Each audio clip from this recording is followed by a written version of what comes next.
আজকে এই যে ছানার বড়ার ঝোল করব। এই ছানা ভিতরে লবণ, হলুদ, একটু চিনি এগুলো দিয়ে ভালো করে সুন্দর করে মাখিয়ে নিয়ে বড়া করে নিয়েছি।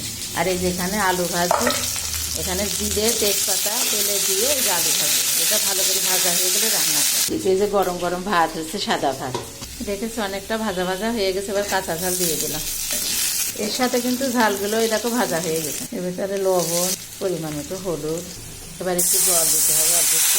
এই যে এতটুকু জল দিচ্ছি। এবার নোনাশ করবো মশলাটা। এর ভেতরে এই যে জিরে বাটা দিলাম, এই যে আদা বাটা, একটু চিনি দিয়ে দিলাম। জালটা কিন্তু মিডিয়ামে রাখতে হবে। এই যে টমেটো বাটা দিয়ে দিলাম।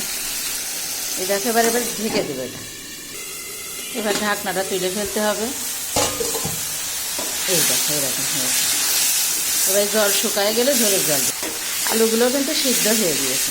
2-1টা আলু এভাবে গলায় দিতে হবে। দেখেছে এরকম দলা হয়ে আসছে, শুকায় গেছে, তেল ছেড়ে দিয়েছে। এখন একটু জল দিলাম।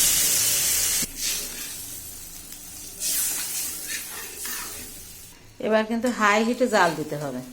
কিছুক্ষণ ফুটবে এইভাবে। 1 মিনিট মতো ফুটার পরে এই যে বড়াগুলো দিয়ে দিলাম।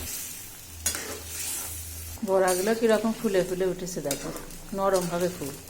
এবার গরম মশলা দিয়ে দিচ্ছি। বেশিক্ষণ কিন্তু ফুটানো যাবে না।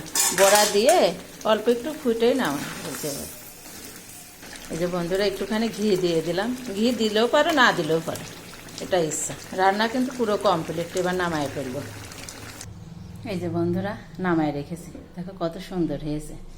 এই দেখো নরম নরম হয়েছে, বড়াগুলো ফুলে ফুলে উঠেছে। এটা খেতে খুবই সুন্দর লাগে। তোমরা বাড়িতে রান্না করে খেয়ে দেখো, খুব দারুণ লাগে। রাখি বন্ধুরা, কেমন হয়েছে কমেন্টে একটু জানায়।